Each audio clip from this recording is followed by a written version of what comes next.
नमस्कार, मैं अशोक कुमार पांडे और स्वागत है आपका टीसीएच पर। कल जिस तरह से लेबनान के ऊपर अटैक हुआ है, भयानक अटैक है। अभी तक 254 लोगों के मारे जाने की और 1000 से ज्यादा यानी 1165 लोगों के घायल होने की खबर है, जिसमें ढेर सारे बच्चे हैं, औरतें हैं, नॉर्मल लोग हैं, शहरी लोग हैं। ये जो लेबनान के ऊपर हमला हुआ है, इसका सिर्फ और सिर्फ एक उद्देश्य ये था कि किसी तरह से इस सीज फायर को तोड़ा जाए।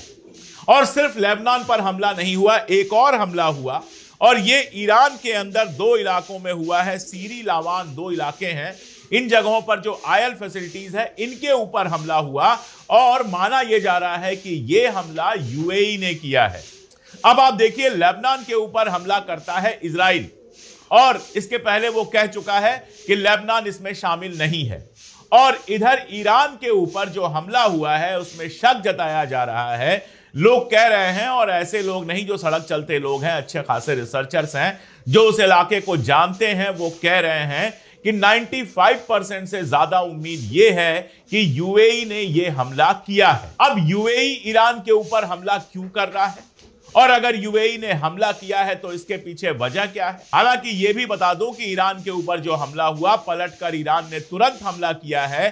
फुजैरा में आग की तस्वीरें आई। फुजैरा में कहीं पर बड़ा इंपैक्ट हुआ है, जहां से आग तेजी से निकलती हुई दिखाई दी। अबू धाबी में जो हबशाम इलाका है, बुअसा इलाका है, असब इलाका है, इन सारी जगहों पर ईरान ने हमला किया और बहुत क्लियर कहा कि अगर हमारे ऊपर हमले होते रहेंगे तो हम पलटकर हमला करते रहेंगे। यही नहीं, अगर प्रेस टीवी की रिपोर्ट आप देखें तो प्रेस टीवी, जिसको ईरान का लगभग सेमी ऑफिशियल माना जाता है, प्रेस टीवी का यह कहना है कि कल भी हमले हुए हैं और आज भी हम पूरी तरह से तैयार हैं। अगर सीज फायर में जरा सी भी गड़बड़ी हुई तो हम हमला करेंगे।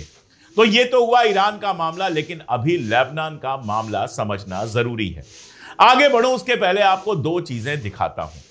1973 में, 1973 में, यानी मेरे जन्म के भी 2 साल पहले, यूनाइटेड नेशन में एक प्रस्ताव पास होता है जिसमें लेबनान के ऊपर इजराइल के हमले की मजम्मत की जाती है। 53 साल पहले भी लेबनान के ऊपर हमला कर रहा था इजराइल, और कल भी लेबनान के ऊपर हमला किया, बेरूत के ऊपर हमला किया इजराइल ने। और यह हमला कोई छोटा मोटा हमला नहीं था।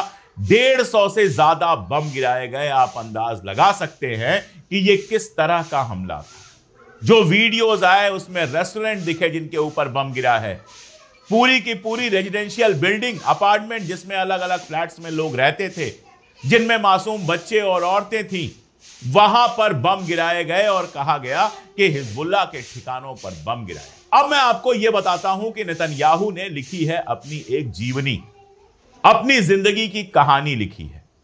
और उसमें एक जगह वो लिखता है कि जब ईरान के साथ ओबामा ने JCPOA समझौता कर लिया, यह न्यूक्लियर को लेकर